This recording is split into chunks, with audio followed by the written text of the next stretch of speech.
Frankie, to get this fight in New York, Madison Square Garden and everything, long time coming for you. What does it mean to you to finally get this opportunity?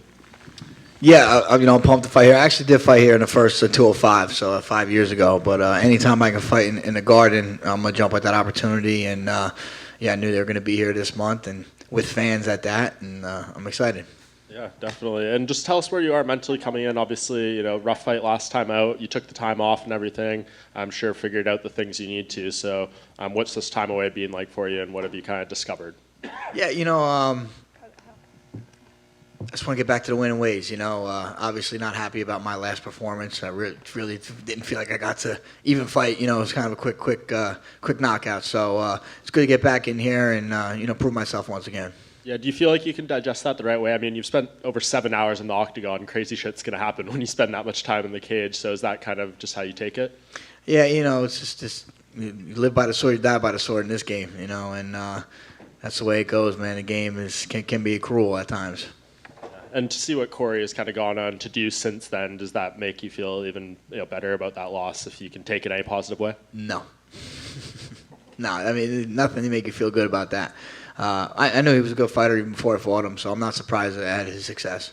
Yeah, and what do you think of the fight against Marlon, another younger guy who's had a lot of experience in the UFC already so far? What do you just make of him as an opponent? Yeah, he's a dangerous guy. He's going to come and scrap, well-rounded. All these young guys are pretty good everywhere, so I'm expecting an entertaining fight. And what are the goals at the moment? I know with the drop to 35, there was ambitions of a title run. You had a great start, and then the setback. Do you feel like a win here kind of resets you down that path in this loaded division? Yeah, winnings have a way of taking care of things, So I just gotta, worry about winning this fight, and then we'll think about the next step. Awesome, thank you. Frankie, right here. We just spoke to Marlon earlier, and he said earlier in his career he felt he wasn't UFC caliber himself, and he felt lost. And he said what sets him apart is he survived that and is still in the UFC. So I don't know how aware you were of Marlon in his early career, but do you see that overarching massive improvements from early Marlon to what he is now?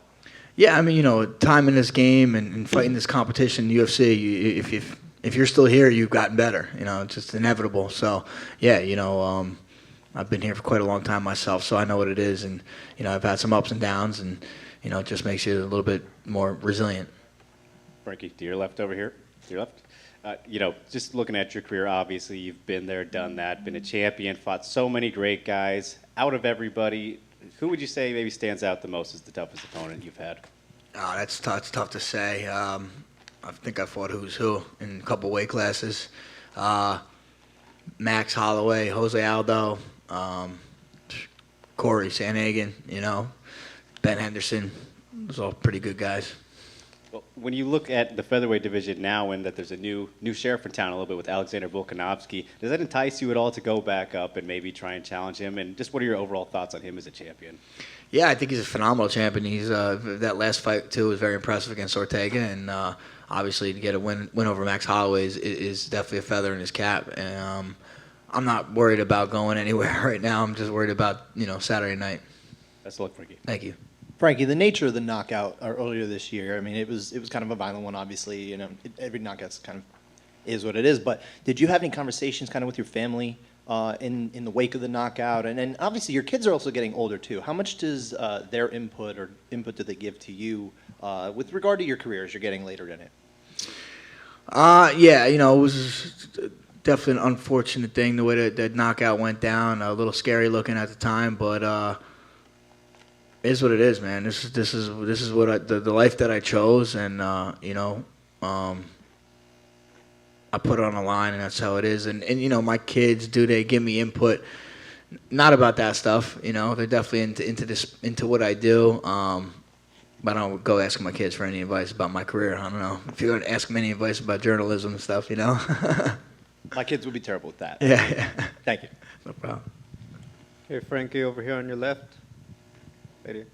Obviously, you're going to be in your town. You fought around the world. Can you talk a little bit about what fans in New York are like? Not necessarily just for you, but just in general compared to the other things you've experienced and other fans in other places. Yeah, they're going to be rowdy. They're going to be loud. And hopefully it'll be on my side, which I think they will be. So maybe not too many derogatory things yelled my way. What does a fight week look like for you in New York, particularly? Oh, it's nice. I get to drive in. Don't have to worry about my suitcase weighing too much, all that stuff. And I train at Hensel Gracie's, which I've trained there quite a bit, throughout my career, and it feels like a home game. What kind of places do you look for when you're talking about New York pizza? Like, what's something that a local would know about the pizza here? I mean, you can't miss. You can't miss in New York, man. It's New York and Jersey. I got to rep Jersey, obviously. That's where I'm from. But you can't miss. If you want to go over the bridge to Pino's Pizza, that's Mark Henry's pizza spot. That's definitely one of my favorite spots. Thank you. You got it. Frankie, I know you don't plan on, over here on the left, I know you don't plan on calling it a career at this point, but when you do think about eventually winding things down, is it important for you to go out on a high with a win or two? Yeah, I think I would like to go out on a win for sure. I don't want to lose anyway. So yeah, of course I want to go out on a win. So yes. On your right.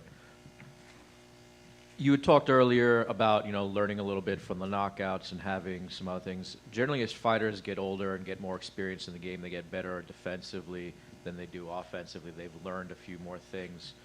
Is there been changes over the past couple of years trying to learn extra new wrinkles into your game defensively to try and avoid some of the things that have happened, or just, keep on going and just write them off as, things happen? Yeah, I always go to look at previous fights and try to see what I could change to make me better, especially defense. I mean, no one wants to get knocked out, like that. But, definitely be looking to avoid those jumping knees for sure. Greetings from Ecuador. Chito talks about finish you before the third round. What's your plan to avoid it? Just stay on him. Put him on defense. That's the best way. He's never been finished. It's a challenge for you? Yeah, for sure. I go out there trying to put everyone away if I can. Not always the easiest thing to do, but my foot's always on the gas pedal and I'm always being offensive. So if the opportunity arises, I'm going to definitely jump at it. After a long career, every fight feels like it's the last one, or you enjoy it? It makes you less nervous, maybe. So repeat that again. If at this point in your career, a long career, it feels like every fight maybe could be the last one. I'm going to be fighting on my deathbed. Thank you. Thank you. Frankie, just one more. I'm curious, at the top of this card, we have 2 championship rematches. You've been in that scenario a lot, both on the winning end and the losing end, trying to come back and hold it again. What's kind of, when you look at that, what do you think is the most important element going into that scenario, if you could kind of give us both sides of the coin, as the person who lost and as the person who won?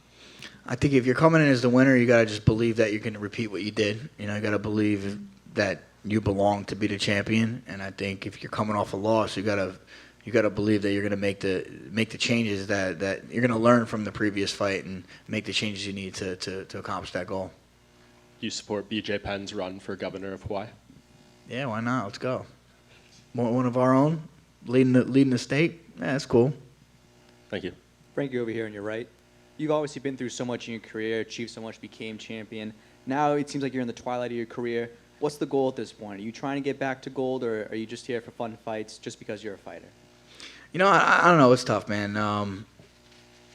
I think all fights are fun, but achieving the gold is always the goal, and that's probably the most fun. So, if I could, I think you need to have that, that pinnacle at the top of your list. That's kind of what I've gotten into this sport for, is to be the best, and that's always been my mindset. But yeah, I'm enjoying the process as I go. Frankie, just on it. You said just then you're going to be fighting on your deathbed. So do you ever get kind of annoyed by us always saying to you, like, oh, you thinking retirement about this one or this one or this one? Does that make you more defiant? It's not being defiant. I mean, when I say I'm gonna fight on my deathbed, it's like, I'm a fighter, bro. That's what I am, and I'm always gonna fight in some way, shape, or form. And that's your job. It's your job to ask these questions. It's natural to be a 40-year-old guy and people say, hey, when are you gonna hang it up? Or it's natural for your opponent to say they're gonna retire you. Like, come on, it's fucking old stuff, Do you remember the first time those questions started being asked of you, and do you remember being like, oh shit, it's happening to me now? Actually, I remember fighting a rematch against, I think, Aldo.